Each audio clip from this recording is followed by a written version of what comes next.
Subscribe कीजिए हमारे YouTube channel नाते रजा को और बेल आइकन को प्रेस कीजिए, जिससे आपको हर रोज़ न्यू वीडियो की नोटिफिकेशन। जब कभी लोग निकाह करने के लिए निकलते हैं तो वो इंसान जब निकाह करने निकलता है तो माल देखता है कि दामाद मालदार है कि नहीं, या बहू के घर वाले मालदार है कि नहीं। रिश्ता तय करते वक्त तो माल देखा जाता है, उसका नुकसान बयान किया गया। अगर जो सिर्फ माल देखकर निकाह करे, सिर्फ माल देखकर, तो अल्लाह ताला उस पर गुर्बत मुसल्लत कर देता है।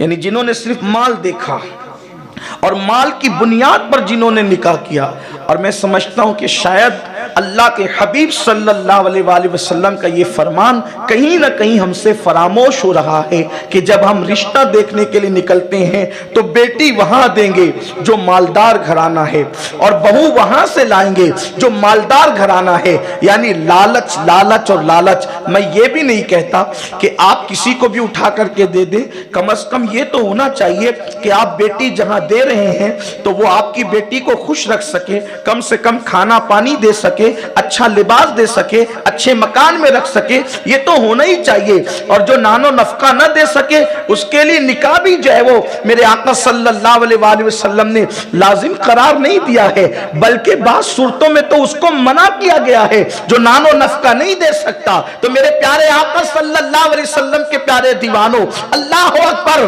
तो माल की वजह से जो निकाह करते हैं अल्लाह तबारक व तआला उन पर गुर्बत मुसल्लत कर देता है। लेकिन यहां हाल तो ये है कि दामाद का सट्टे का कारोबार हो चलेगा, सूद का कारोबार हो चलेगा, रिश्वत से कमाता हो चलेगा, लोगों पे जुल्म करके कमाता हो चलेगा, हराम लुक्मा खाता हो चलेगा, लेकिन गुर्बत नहीं चलेगी। माल माल माल माल की मोहब्बत ने तबाह कर दिया। कुरान कहता है अलहाकुमुत तकासुर हत्ता जुरतुमुल मकाबिर, के हलाक कर दिया तुमको माल की ज्यादा तलबी ने, यहां तक कि तुम कब्र के मुंह तक पहुंच गए, यहां तक कि तुम कब्र के गड़े तक पहुंच गए। मेरे प्यारे आका सल्लल्लाहु अलैहि वसल्लम के प्यारे दीवानों, सिर्फ माल देख करके निकाह न करो। अगर मालदार घर से बहू लाओगे तो वो उठाकर दे क्या देंगे, और कौन देता है? अपनी सारी जायदाद उठा करके।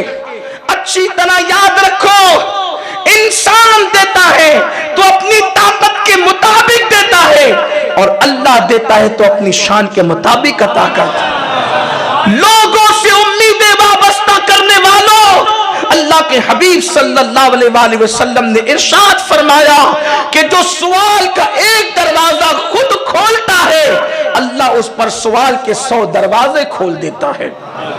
लेकिन लोगों का हाल ये है कि शादी करेंगे मालदार घराना, सिर्फ माल देखकर। पहली नहुसत तो ये कि हुजूर अलैहिस्सलाम फरमाते हैं जो माल देखकर निकाह करे गुर्बत मुसल्लत हो जाए। और फिर माल कभी किसी के पास, कभी किसी के पास, कभी किसी के पास। माल तो साए की तरह है, सुबह किसी के आंगन में, दोपहर किसी के आंगन में, शाम किसी के आंगन में। इसलिए सिर्फ माल देखकर निकाह मत किया करो। फिर क्या देखें, आगे तफसील आती है। माल को अहमियत मत दो, बल्कि दीनदारी को अहमियत दो, किरदार को अहमियत दो, कैरेक्टर को अहमियत दो। अल्लाह के रसूल अलैहिस्सलाम ने अपनी शहजादी सैयदा फातिमा का निकाह ऐसे शख्स और ऐसी हस्ती के साथ किया था जिसका खुद का मकान भी नहीं था।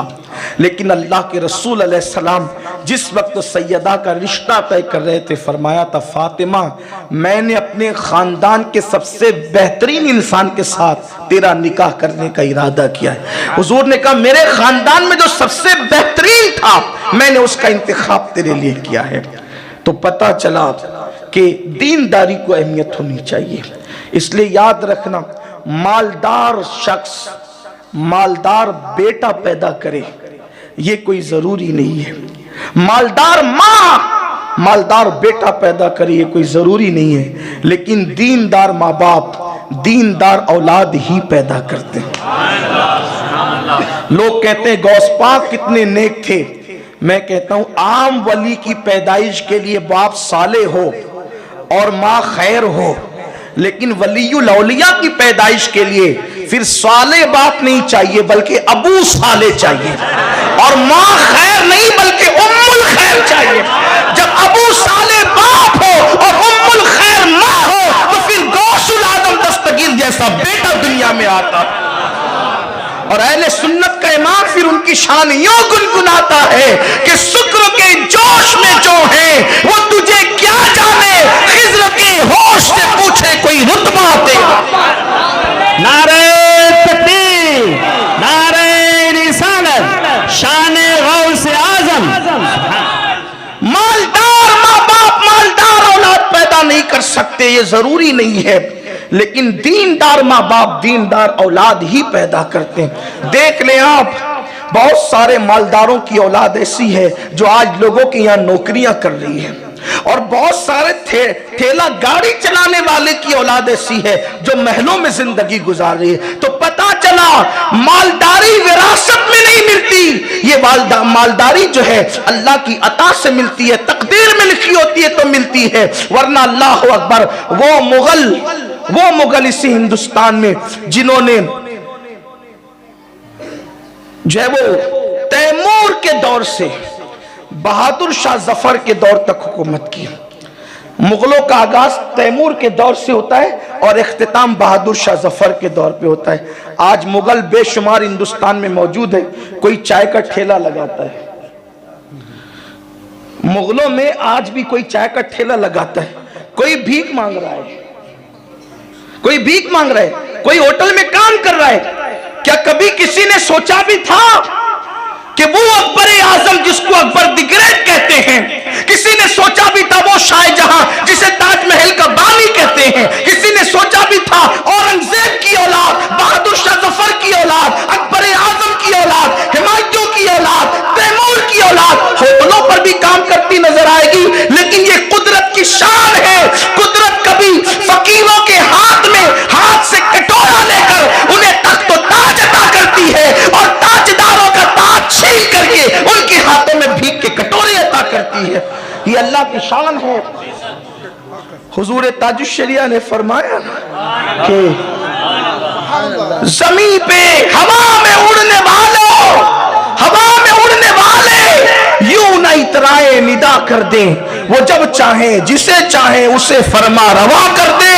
और जमीन पे उनकी चलती है, जहां में उनकी चलती है, वो दम में क्या से क्या कर दे, जमीन को आसमां कर दे, सुरैया को सरा कर दे। इस कायनात में लोगों ने जमीन को आसमान बनते देखा और आसमान को जमीन बनते देखा। यहां बात आई तो हिंदुस्तान का एक तारीखी वाकया पढ़ना चाहता हूं। हिंदुस्तान की तारीख से कहा जाता है, बहादुर शाह जफर की जिंदगी में लिखा है, यह मजलूम बादशाह आखिरी बादशाह था मुगल खानदान का।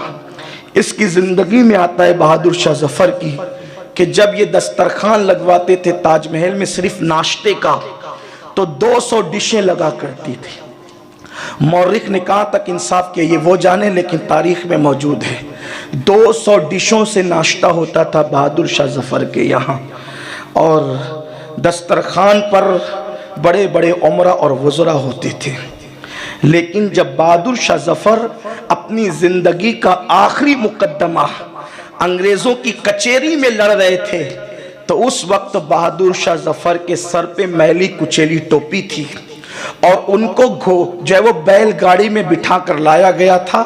मैला सा कुर्ता था, लेकिन वो दानिशमंद बादशाह जो बेहतरीन शायर भी थे, और शायर ऐसा वैसा शायर नहीं, अपने वक्त का अदीब अल्लामा फजल खैराबादी के साथ बैठ करके गजलों का तबादला करने वाला शायर, गालिब से के साथ बैठ करके अदब का मवाजना करने वाला शायर। बहादुर शाह जफर कोई मामूली आदमी नहीं है, बादशाह होने के साथ वो बेहतरीन अदीब भी हैं अपने दौर के। उनकी फारसी गजलें उठा करके पढ़ने, उनका उर्दू का दीवान पढ़ने, अभी वो पुरानी उर्दू थी, लेकिन उस उर्दू को भी पढ़ो तो आज ऐसा लगता है कि जैसे कल ही किसी ने लिखी हो, ये कल ही की बात हो। तो बहादुर शाह जफर जैसा दानिशमंद बादशाह मैली कुचेली टोपी और मैला कुर्ता पहनकर बैलगाड़ी पर लगाता है, कचहरी में खड़ा होता है और जबान से कुछ कहता है, हाथ इशारे कुछ करते हैं। मौर्रिख से पूछा गया था, वक्त के मौर्रिख से, कि आखिर बहादुर शाह जफर जबान से कुछ कह रहे थे, हाथ से इशारे कुछ हो रहे थे,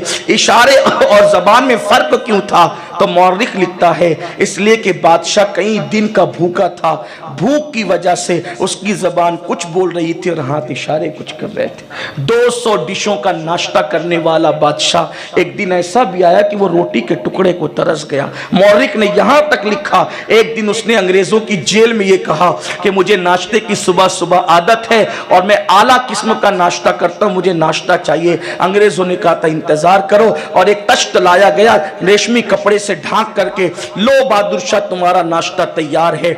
जब उसने कपड़ा हटाया तश्त से, तो उसके 2 बेटों का कटा हुआ सर तश्त में रखा हुआ था और कहा कि लो इससे नाश्ता कर लो। ये दिन भी मालदारों ने देखे, मालदारों ने ये सिर्फ दौलत देख करके हम बेटियां दे रहे, दौलत तो नचनियों को भी मिलती है। आज फिल्मी दुनिया के स्टार कोई कम मालदार लोग थोड़ी है। अगर हमने दौलत ही को सब कुछ समझ लिया तो शराफत का एहतराम कौन करेगा? इसीलिए मालदारों की गुनाह आलूद बेटियां भी शादीशुदा हो रही है और गरीबों की शरीफ बेटियां भी घरों में सिसकियां ले रही है। इसलिए कि हमारे यहां मेयार अब शराफत न रहा, मेयार दौलत हो गया है। निकलो इस दकियानुसियत से, दौलत सब कुछ नहीं है। और दौलत तो ससुराल से नहीं मिलती और ना दौलत माँ बाप से मिलती है, दौलत तो तकदीर की बुनियाद पे। अगर कुदरत चाहे तो एक मजदूर को बल्ख का बादशाह बना देती है। अगर कुदरत चाहे तो शमसुद्दीन अल्तमश जैसा गुलाम, ये शमसुद्दीन कौन था? दिल्ली का बादशाह, अखंड भारत का बादशाह शमसुद्दीन अल्तमश, जिसकी मदद तलब करने के लिए बगदाद की खिलाफत ने अर्जियां पेश की। वो शमसुद्दीन अल्तमश कौन था? गुलाम था, बगदाद में अपनी जवानी में गुलामी करता था, लेकिन कुदरत ने गुलामी से निजात देकर उसको बादशाह बना दिया। और बादशाह बनने की बात आई तो मुझे बहुत अच्छी बात भी याद आई। वो बादशाह बना कैसे? शमसुद्दीन अल्तमश। ये भी खास बात है, आजकल लोग अदब से आरी है। याद रखना, रात रात भर की सैकड़ों साल की नफली इबादतें इंसान को उस मकाम पर नहीं पहुंचाती जहां वलियों का अदब पहुंचाता है, जहां बड़ों का अदब पहुंचाता है, जहां बड़ों की ताज़ीम पहुंचाती है। एक मर्तबा का वाकया है कि हजरत ख्वाजा कुतुबुद्दीन बख्तियार काकी और हजरत शेख उशयूख शेख शिहाबुद्दीन उमर सुहरवर्दी, ये दोनों एक दरख्त के नीचे बैठ के बातें कर रहे थे। और फिर शमसुद्दीन अल्तमश जवान लड़का था, उसके मालिक ने उससे कहा जल्दी जाकर के काम निपटाओ, हत्ता के घोड़ा लेकर के जाओ। वो घोड़ा लेकर के चला, दोनों बुजुर्गों को दरख्त के नीचे बैठा देखा और बैठे देख करके उसने सोचा मेरे मालिक ने कहा है कि जाकर जल्दी से वापस आना, मैं जल्दी से गुजर तो जाऊंगा, मगर अल्लाह के 2 बरगजीदा बंदे ओटे पे बैठे हैं, मैं सवारी से गुजर कैसे जाऊं? उसने सोचा डांट पड़ेगी, डांट खा लेंगे, लेकिन वलियों की, अल्लाह वालों की बेअदबी नहीं करेंगे। वो घोड़े से नीचे उतरा, घोड़े की लगाम पकड़ी और पैदल चलते हुए अल्लाह वालों के करीब से सलाम करते गुजर गया। तो ख्वाजा कुतुबुद्दीन बख्तियार काकी ने कहा देखो देखो शिहाबुद्दीन, दिल्ली का बादशाह जा रहा है। तो किसी ने समझा हजरत को गलत फहमी हो गई, तो किसी ने कहा हजरत वो दिल्ली का बादशाह नहीं है, वो फला अमीर का गुलाम है। फरमाया फकीरों का जो एहतराम करे, फकीरों के मुंह से जो निकल जाता है सो निकल जाता है। दुनिया ने देखा कि जो आज गुलाम था वो कल का बादशाह बन गया। नारे तकबीर, नारे रिसालत, कादरी दूल्हा, सुभान अल्लाह। इसलिए याद रखो, दौलत की बुनियाद पर बेटियों के रिश्तों का सौदा न कर, और रिश्ते करने निकलो, रिश्ते बेचने मत निकलो। मत बेचो रिश्ते। जो रिश्ते शराफत की बुनियाद पे होते वो रिश्ते किए जाते हैं, जो रिश्ते दौलत की बुनियाद पे होते वो रिश्ते बेचे जाते हैं। कुदरत की अमानत है तुम्हारी औलाद, रिश्ते बेचो मत, वरना कभी वफा ना पाओगे। रिश्ते करो। तो दौलत की बुनियाद पे रिश्ते नहीं होते, नेकी और परहेजगारी और शराफत की बुनियाद पर रिश्ते होते हैं।